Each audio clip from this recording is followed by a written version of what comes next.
మహబూబాబాద్ జిల్లా కేంద్రంలోని మాజీ ఎమ్మెల్యే శంకర్ నాయక్ సమావేశం నిర్వహించారు. బీఆర్ఎస్ వజ్రోత్సవకు విచ్చేసినటువంటి అందరికీ శంకర్ నాయక్ కృతజ్ఞతలు తెలియజేశారు. వజ్రోత్సవ సభపై బెల్లయ్య నాయక్, అద్దంకి దయాకర్ విమర్శలు చేయడం కాదని 6 గ్యారెంటీలు అమలు చేయాలని మండిపడ్డారు.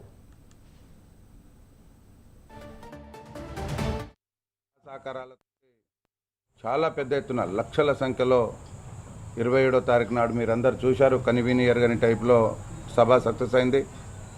నా నియోజకవర్గం నుండి 100 బస్సులు, 70 డీసీఎంలు, ఒక 100 టాటా ఏసీలు, బొలోరాలు, అలాగే వేరే వెహికల్లలో పోవడం జరిగింది. అప్పటికీ ట్రాన్స్పోర్టేషన్ సరిపోలేదు. అలాగే పార్టీలో పెద్ద పోస్టులు తీసుకొని కొంతమంది ప్రైవేట్ స్కూల్ యాజమాన్యాన్ని బెదిరిస్తూ మీకు పోతే ₹1,00,000 బండి మీ బస్సులకు ఫైన్ పడుతుంది, పెనాల్టీ పడుతుంది, ఎందుకు బండ్లు ఇస్తున్నారని మా పార్టీ వాళ్ళే బెదిరియడం జరిగింది. ఓకే, కాలం చాలా గొప్పది, కాలమే నిర్ణయిస్తుంది.